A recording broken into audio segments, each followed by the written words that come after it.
atau compressibility.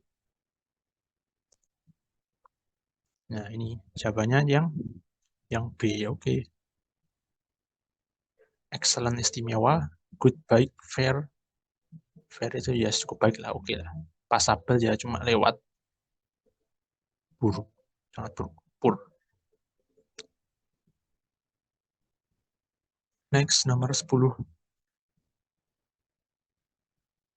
Industri farmasi membuat tablet amoxicillin. Dari studi preformulasi didapatkan bahwa amox zat aktif yang memiliki sifat alir dan compresibilitas yang buruk. Zat tersebut mudah mengandung hidrolisis dan sensitif terhadap suhu tinggi. Jadi jawabannya adalah dengan granulasi kering. Oke, yang C. Karena kalau granulasi basah, dia akan kontak dengan air sehingga terhidrolisis. Solusinya adalah granulasi kering. Nomor 11. Apoteker Randy industri farmasi menggunakan sediaan tablet metformin dengan metode granulasi basah. Bahan tambahan yang digunakan adalah laktos, SSG, PVP, capocil, MG stearat. Tablet yang dihasilkan memiliki waktu hancur 19 menit. Nah, ini berarti kan syarat waktu hancur tablet tadi berapa yang konvensional? Kurang dari 15. Jadi bahan tambahan apa yang perlu dikurangi? Jawabannya adalah yang pengikat, yang C. Karena kalau disintegran terlalu besar, kemungkinan kalau nggak pengikatnya terlalu banyak, dia kurang disintegran. Gitu aja.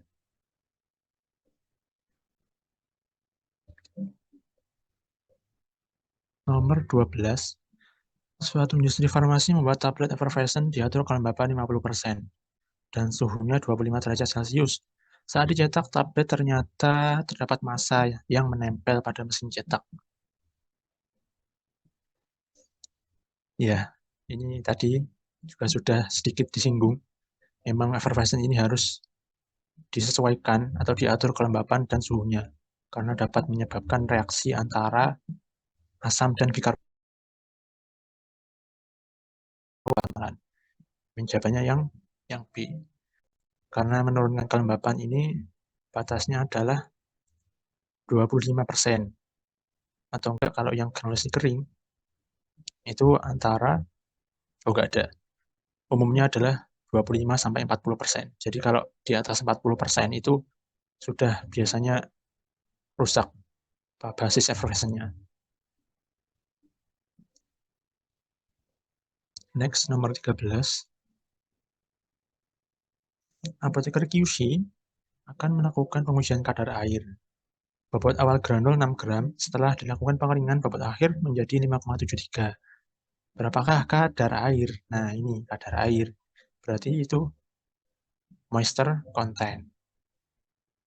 Moisture content yang menjadi pembagi adalah bobot kering, sehingga 6 min 5,7, 3 per 5,73. Benar yang A jawabannya. Kalau kalian ngitung pakai LOD, itu ketemunya yang E kalau nggak salah. Ada juga jawabannya. Nomor selanjutnya, suatu sediaan mempunyai sifat alir yang dapat ditunjukkan pada gambar di bawah ini. Langsung aja ini tembak.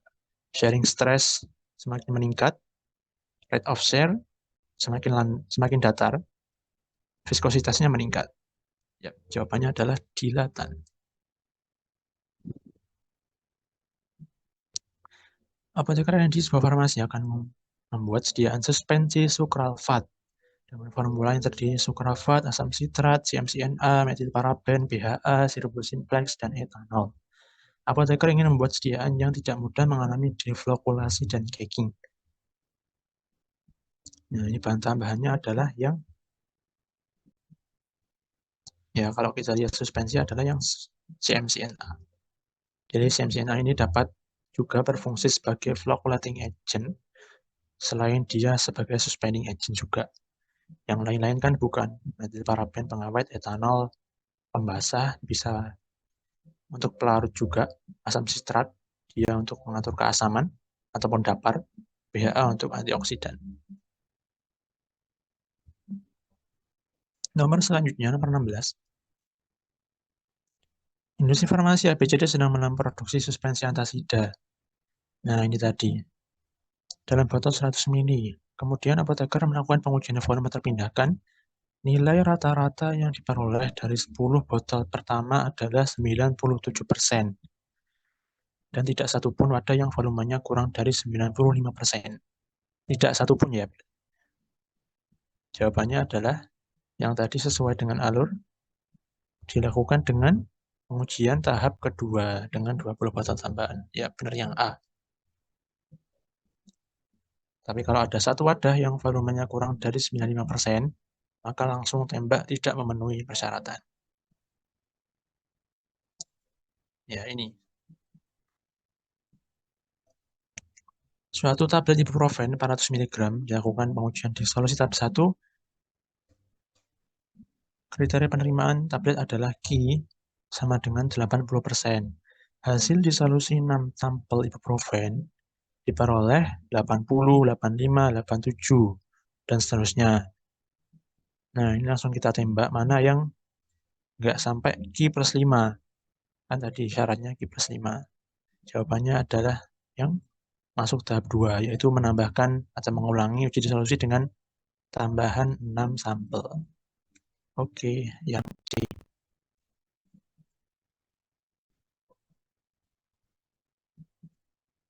Berikutnya nomor 18. Apoteker QC Industri Farmasi akan melakukan uji kerapuhan tablet. Bobot tabletnya 850. Jawabannya adalah yang 10 tablet. Jadi untuk bobot tablet 6, lebih dari 650, langsung ambil yang 10 tablet. Nggak perlu ngitung ini mah. Oke, nomor 19. Setelah apoteker QC melakukan uji keragaman bobot tablet paracetamol, diketahui bobot total dari 20 tablet adalah 13.000. Dari 20 tablet digerus homogen dan ditimbang sejumlah serbuk. Berapakah yang ditimbang agar setara dengan 150 mg PCT? Ayo, ada yang bisa? Apa jawabannya, teman-teman?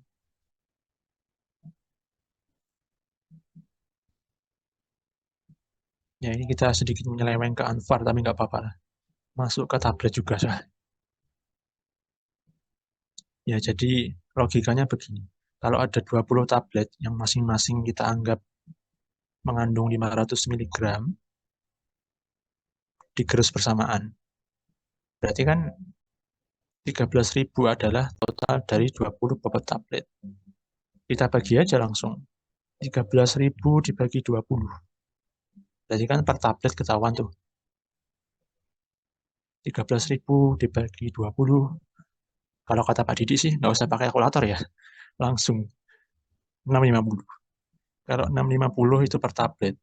Sedangkan tiap tabletnya mengandung 500. Oke, langsung aja lah. Pembahasannya gini, gampangnya. Tadi kan ketemu 500 mg per tablet. Bobot per tabletnya 650. Pakai perbandingan. 150 per 500 dikali 650. Ini yang pakai cara perbandingan. Ketemunya 195. Gitu aja teman-teman ya. Oke, paham kan ya? Ya, semoga paham. Ada yang ditanyakan? Clear ya? Lanjut dulu. Jadi ini cukup cukup simpel sebenarnya kalau paham konsepnya. Pakai perbandingan.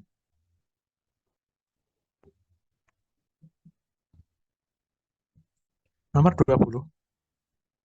Apoteker R&D akan membuat sediaan sirup paracetamol. Studi preformulasi menunjukkan bahwa PCT suka larut air sehingga apoteker menambahkan propilen glikol.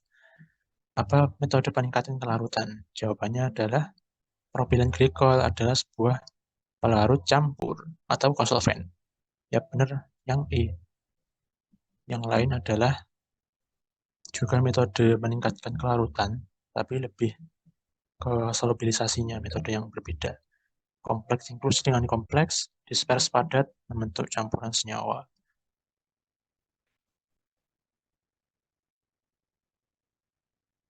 Nomor 21, apoteker QC melakukan analisis hasil uji keseragaman sediaan tablet Nadik 50 mg sebanyak 10 tablet.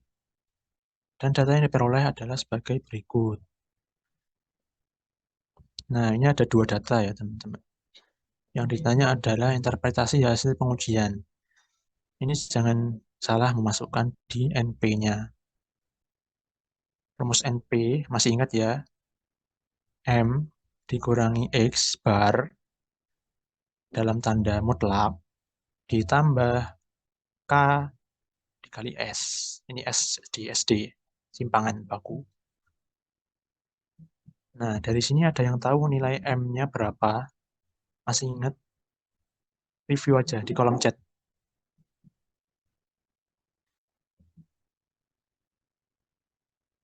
Kalau X bar-nya sekian, nilai M-nya berapa?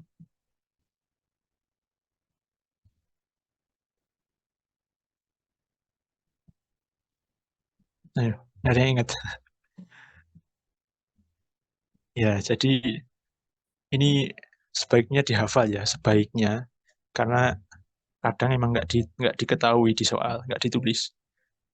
Nilai M itu 98,5 sampai 101,5. Terus itu aja diingat-ingat. Selisihnya dari 100% ke bawah itu 1,5. Selisih ke atasnya juga 1,5. Jadi kan 100% ditambah 1,5 kan 101,5. Dikurangi ke bawah 1,5 maka 98,5. Terus itu aja diingat-ingat teman-teman. Selisihnya 1,5. Jadi kalau nilai X bar-nya di luar rentang itu, di luar rentang yang 98,5 sampai 101,5, maka kita cari yang paling mendekati. Kalau dia di atas 101,5, maka nilai M-nya adalah 101,5. Oke, paham ya? Kalau nilai X bar-nya kurang dari 98,5, jadi kan dia di bawahnya M tuh. Makanya pakai M yang bawah. Rumusnya tadi. Nah ini, jadi seperti ini. Ini harus setidaknya diingat-ingat lah. Nggak hafal nggak apa-apa, tapi di titik ini, dikenali. M dikurangi atau diselisihkan gitulah gampangannya. Kan nilai X-nya kan lebih dari ini tadi, batas atas. Makanya diselisihkan. Ditambah K kali SD. Nih, K kali SD. Nah, seandainya nilai X bar nilai X bar yang ini itu dia masuk rentang 98,5 sampai 101,5. Jadi kan dia masuk ke rentang itu, maka nilai M bisa diabaikan. Mengapa? Karena nilai M sama dengan nilai X. Kalau X masuk rentang tadi. Ya, gitu ya, paham ya? Karena nilai M, mungkin aku harus tunjukin lagi. Dah.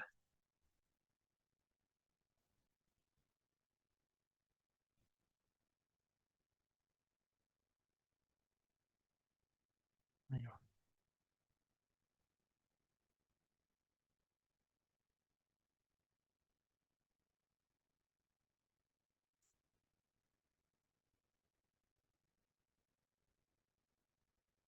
Nah, jadi yang ini tadi, kan kalau misalkan X bar-nya masuk di rentang ini, pointer, yang ini, nilai M itu dianggap sama dengan X bar. Dianggap sama lah, karena dia masuk rentang. Oke, kita bisa abaikan. Langsung nilai penerimaan sama dengan K kali S. Nah, karena dia tadi X bar-nya kan 103 berapa itu kalau nggak salah tadi di soal, makanya dia dikurangi atau diselisihkan dengan M yang ini, M yang batas atas. Ini, X bar min 101,5 plus KS. Intinya dihafal aja teman-teman. Intinya dihafal batas bawah M ini, dua ini. Kalau misal dia ke bawah lebih kecil dari 98 ini ke sana, maka pakai M-nya yang ini. Nilai X-nya berapapun, nilai M-nya ini. Tapi kalau dia lebih besar ke kanan, ini lebih besar dari 101,5, anggap aja ke sana lebih besar, maka nilai M-nya adalah 101,5. Nah, gitu ya. Ya, paham nggak? Paham ya? Ya, semoga paham lah. Nanti kalau bingung, bisa tanya lagi di grup atau voice call juga boleh. Ya, sebentar. Tadi soal nomor berapa?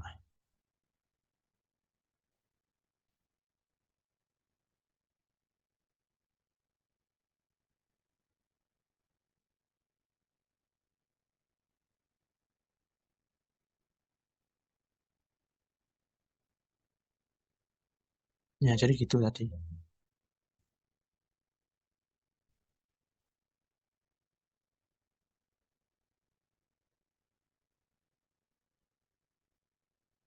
Yang ini ya. Jadi memang nilai M sama nilai X ini berkaitan erat. Kalau misalkan kalian hafal aja nilai M-nya itu bisa jawab soal. Dihitung M atau X bar dikurangi nilai M diselisihkan. Kemudian ditambah ini hasilnya adalah 10,35. Hasilnya adalah memenuhi syarat karena nilai nilai L1 adalah 15. Kalau L2 adalah 25. Selama nilainya penerimaan kurang dari 15, maka bisa dianggap memenuhi syarat. Jawabannya yang D. Gitu ya, Rek. Ya, tadi kebablasan nomornya, sorry. Nomor 22, ini juga gampang lah. Rancang formula obat baru yang masuk ke dalam BCS kelas 2. Apa yang dilakukan adalah meningkatkan kelarutan. Jawabannya yang C. Nomor 23, nah ini baru menghitung. Adanya sudah nemu berapa HLB campuran yang diperoleh.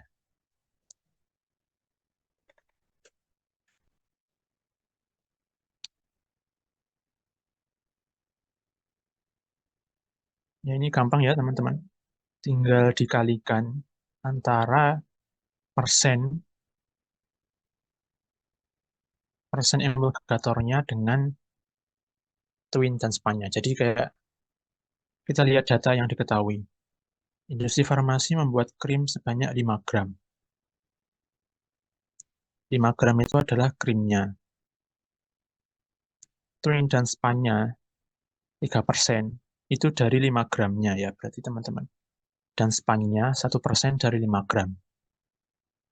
Jadi jangan jangan blunder atau jangan ragu di situ. Tinggal dikalikan aja. 3% dari 5 gram itu 0,15 gram.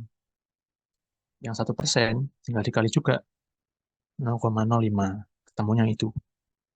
Kita anggap yang twin itu A lah, nilai A. Yang span nilai B. Nah, ini nilai A, nilai B. Total emulgatornya adalah 0,2 gram. HLB campuran, seperti yang tadi kita bahas di rumus, contoh soalnya juga ada. Jadi 0,15 per 0,2. Ini kan 0,2 totalnya ini tuh. Yang A ini punyanya yang twin. Dikali HLB-nya twin. Ditambah 0,05 punyanya span. Dibagi total. Dikali HLB-nya span. 6,7. Sama dengan 12,92. Kalaupun teman-teman nggak pengen menghitung satu persatu, langsung aja bisa sebenarnya. Misalkan twin dan span. Ini kan berarti emulgatornya totalnya 4%. Langsung aja berarti 3 per 4 dikali 15 ditambah 1/4 dikali 6,7. Gitu. Ini kenapa aku tulis cara yang rumit ini karena memang konsep sebenarnya begitu. Harus diketahui berat total emulgatornya dulu, baru bisa dihitung. Tapi pakai cara cepat yang tadi juga boleh.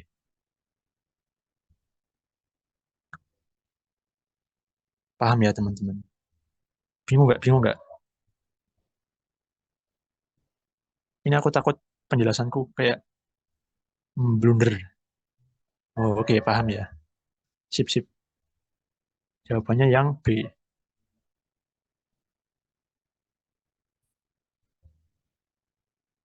Seorang apoteker QC melakukan evaluasi terhadap pelet dan tablet. Evaluasi yang dilakukan yaitu uji kerapuan pada tablet menggunakan variability tester. Yang ditanya adalah berapakah persentase kerapuan obat. Ya, ini gampang juga. 7,5 dikurangi 7,42 dibagi 7,5 kali 100%. Yap, yang do. Nomor 25, amtricitabin merupakan salah satu ARV yang cukup efektif digunakan dalam terapi HIV. Namun memiliki masalah terkait bioavailabilitas oral. Diketahui bahan tersebut masuk BCS kelas 2. Ini kayaknya juga udah pernah kita bahas di TM1 kalau nggak salah. Tapi beda dikit lah. Hmm. Ya, jadi yang BCS kelas 2 itu ada kelarutan buruk, tapi permeabilitasnya baik.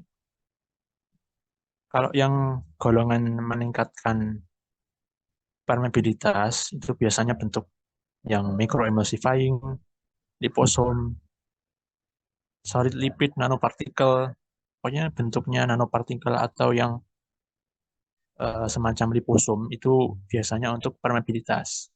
Diingat-ingat aja, yang C juga termasuk enhancer, namanya aja enhancer. Dia meningkatkan penembusan, bukan kelarutan. Chemical enhancer dalam formula. Kalau yang pembasah itu biasanya wetting agent. Itu yang baru ada kaitannya sama kelarutan. Yang kelas 2 itu umumnya dengan dispersi padat, inklusi kompleks, kemudian dibentuk garam, surfaktan. Jadi yang lebih ke interaksi dengan pelarut. Kalau bentuk garam, itu dia pasti mudah larut. Surface active agent, ini surfaktan itu singkatan ya teman-teman. Surface active agent, tapi tulisan ini aku salah, harusnya bahasa Inggris. Agen pengaktif permukaan. Jadi menurunkan tegangan muka. Yang dispersi obat padat ini yang bentuknya kayak koloid atau emulsi juga. Jadi dia dispersi padat ini juga dapat meningkatkan kelarutan. Ya, ini sedikit menjebak emang. Nomor 26, sebuah industri farmasi sedang mengembangkan emulsi minyak ikan. Bahan yang digunakan adalah gliserin, asam ascorbat, aqua, natrium benzoat, twin, sucrose. Apa fungsi gliserin? Nah, ini juga sedikit menjebak. Ada yang mau menebak atau sudah tahu jawabannya? Oke, ya benar. Itu yang E. Jadi kalau kita lihat beberapa bahan yang tertera, emulsifying agent itu pasti twin dan span. Pengawet itu natrium benzoat. Pemanis, sukros. Antioksidan, asam ascorbat. Anti caplocking, oke, berarti sisanya gliserin. Perasa jeruk nggak mungkin. Oke, nomor 27. Sediaan emosi minyak ikan mengalami ketidakstabilan emosi yang ditandai dengan adanya droplet yang bergabung membentuk droplet yang lebih besar dan bersifat irreversible. Jawabannya adalah C, coalescence. Ya, tadi kita bahas juga yang terakhir. Kalau irreversible itu hanya coalescence sama breaking. Yang flokulasi sama creaming masih reversible. Bisa dikocok kembali. Nomor 28, menghitung. Apoteker di Indonesia Farmasi akan membuat sediaan tablet hisap dengan formula acetaminophen 75%, IVP, talkum, aerosil, aspartam, dan laktosa. Bobot tablet adalah 450 mg. Satu batch produksi menghasilkan 5.000 tablet. Entah mengapa kalau kita lihat soal hitungan itu langsung mager. Ya, mungkin ada beberapa teman-teman yang udah menghitung. Memang ini caranya adalah kan add laktos ya. Berarti kan ini ditotal dulu. 1 tambah 2 tambah 3 tambah 4, 10. 85% ya totalnya. 100% dikurangi 85 berarti 15. Oke, langsung aja, guys. Jadi gini, dikurangi dulu add-nya laktos berapa persen, tinggal dikalikan 450 mg dikali 1 batch, diperoleh 2 juta. Ya, ini sekitar 2.250.000. Kemudian dibagi atau dikalikan dengan 15%-nya, maka ketemulah nilainya. Ini hanya masalah ketelitian. Kalau misalkan salah memasukkan 0, tamatlah riwayat munak. Gitu. Yang D. Ini angkanya sama semua soalnya. Yang untungnya boleh pakai kalkulator besok. Kalkulator laptop tapi. Bagian R&D sedang melakukan pengembangan sediaan suspensi oral. Dosis erythromycin etilsuksinat. Oh, intinya ini perbandingan. Sediaan suspensi akan dibuat sebanyak 5 liter. Tinggal dikalikan. Yap, jawabannya yang A. Jadi erythromycin jumlahnya berapa dulu? 200 mg dikali 5.000 ml per 5 mili. Ketemunya 200 gram. Kemudian dibandingkan dengan berat molekulnya 862 per 3734. Temunya yang A. Ya, ini gampang teman-teman. Ya, semoga gampang. Bagian R&D sebuah industri farmasi bermaksud akan merancang sebuah sediaan emulsi kloramfenikol 2%. Ini yang tadi, pakai cara aligasi. Berapakah jumlah twin dan span yang dibutuhkan? Oke, ini berarti langsung menghitung. Aligasinya seperti ini tadi. Dijumlahkan. HLB-nya twin, span, dikurangi sama 12. Tinggal dijumlahkan dengan twin span, ketemu 8,3. Baru dihitung jumlah twin dan span masing-masing. Twin 5,3, yang atas ini kan 5,3. Bagi 8,3 kali 5, 3,19 gram. Sedangkan yang span, ya tinggal diganti angka 3 yang atas. Oke, selesai. Ketemu jawabannya yang ini. Oke, masih 10 soal teman-teman. Masih semangat? Semangat. Nomor 31. Apoteker R&D mau melakukan evaluasi formula pada sediaan tablet yang dikembangkan sebagai berikut. Ada formula A, B, C, D, E. Kekerasan tabletnya sekian-sekian, kerapuan sekian, waktu hancur sekian. Nah, jadi ini kita lihat mana yang terbaik. Gampangannya, yang kerapuan itu yang paling mudah dilihat. Kurang dari 1% syaratnya. Jadi kita bisa eliminasi yang A, yang D, yang E. Tinggal B dan C. Kemudian waktu hancur. Karena ini tablet konvensional, maka kurang dari 15 menit. Nah, berarti kan ini udah nggak masuk yang B. Berarti jawabannya yang C. Oke, benar. Rasanya 4-8. Nomor 32. Apoteker R&D Indonesia akan merancang sediaan suspensi antasida. Sediaan yang diinginkan mudah dituang dan mengalami penurunan viskositas saat dikocok. Nah, ini kuncinya adalah penurunan viskositas dan sediaan suspensi antasida. Kan cair berarti, bukan samsol. Kalau misalkan sediaan cair dan mengalami penurunan viskositas, maka dia adalah pseudoplastis. Kalau yang semsol, maka adalah umumnya plastis. Yang dilatan adalah pasta dengan tingkat kepadatan 40-50% ke atas. Nah, kata kunci yang lain lagi adalah penurunan viskositas saat dikocok. Saat dikocok berarti dia adalah pengaruhnya dengan laju geser. Tapi kalau yang ditanyakan mengalami penurunan saat dibiarkan sesaat setelah diaduk, maka bisa jadi jawabannya adalah yang tiksotropik. Nah, jadi harus teliti antara saat dikocok atau saat dibiarkan atau saat proses produksi biasanya. Tapi kalau untuk pemakaian yang pasien mudah dituang saat dikocok, nah itu ke lebih ke laju geser, maka jawabannya adalah pseudoplastis. Jadi memang agak menjebak kalau misalkan nggak teliti. Karena ini tiksotropik dan anti tiksotropik juga suatu sifat, tapi berdasarkan waktu. Yang tiksotropik ini, dia sifatnya juga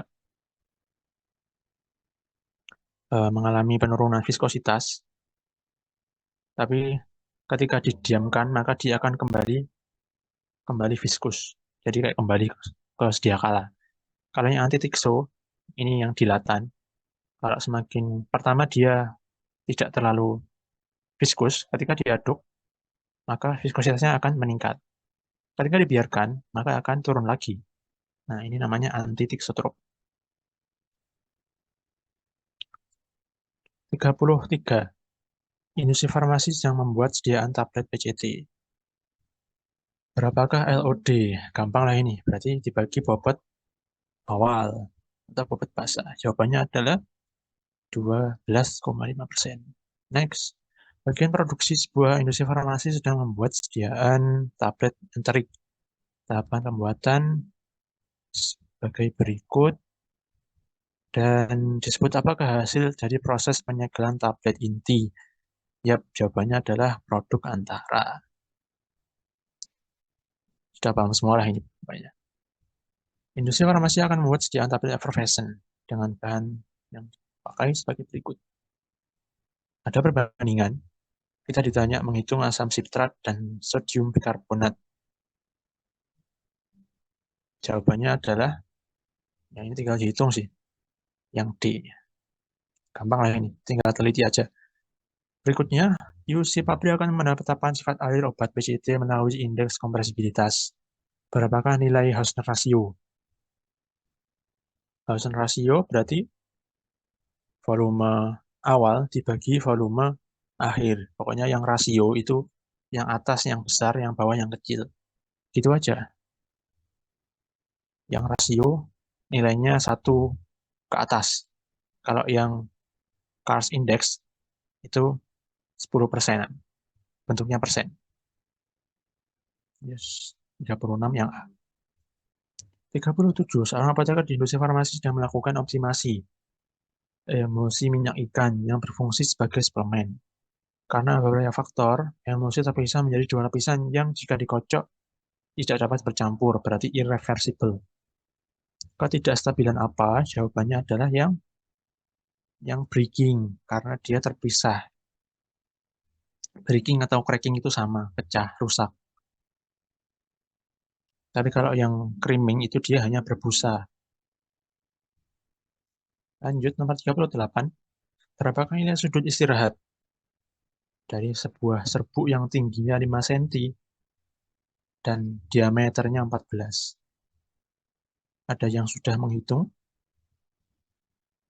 Ya, nanti kalau misalkan sebelumnya teman-teman ngitung pakai kalkulator Casio atau Joico atau apalah, coba sesekali hitung pakai kalkulator di laptop default, itu beda banget rasanya. Ya, ada bingung-bingung dikit lah. Jadi jawabannya adalah 35,6. Tahunnya dari tan alfa sama dengan 5/7. H/R. Tinggi dibagi jari-jari. Jadi jawabannya adalah yang B. Ini hasil 0,714 ini di anti tangan. Apalah itu di kalkulator namanya, aku lupa tadi. Ketemunya 35,6. Pokoknya batas tangan itu kalau sudutnya 45 derajat, ya 45, itu nilai tangan 1. Tapi kalau di atas 45 derajat, itu nilai tangannya lebih dari 1. Nah, karena nilai 0,714 ini kan kurang dari 1, maka sudutnya pasti di bawah 45 derajat. Berarti yang C ini eliminasi, yang E eliminasi. Gitu gampangannya. Yes, konsep trigonom ini jangan sampai menguap ya teman-teman. Dipancing dikit-dikit bisa lah. 39.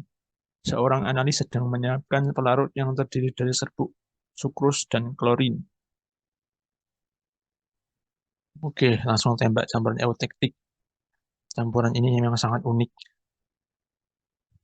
Jadi campurannya bisa melebur di suhu yang lebih rendah karena dia memiliki sifat eutektik antara campuran yang satu dengan yang lain.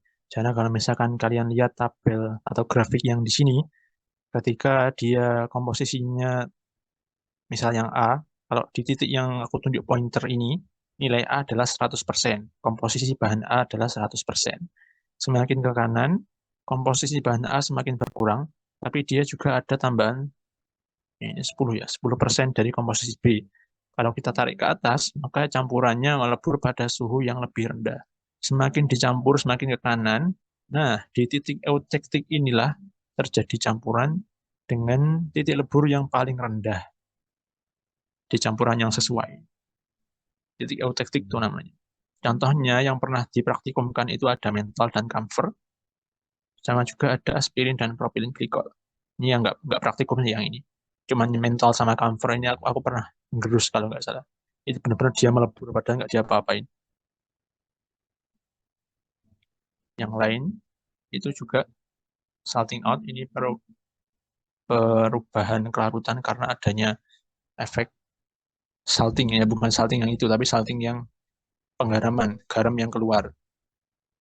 Ada campuran air sama minyak biasanya. Ketika garamnya mengalami migrasi, maka akan terjadi penurunan kelarutan atau penurunan tekanan penguapan dari campuran. Intinya seperti itu. Yang lain, sudah paham lah. Mustafa tadi kan. Oke, last nomor 40. Ini gampang.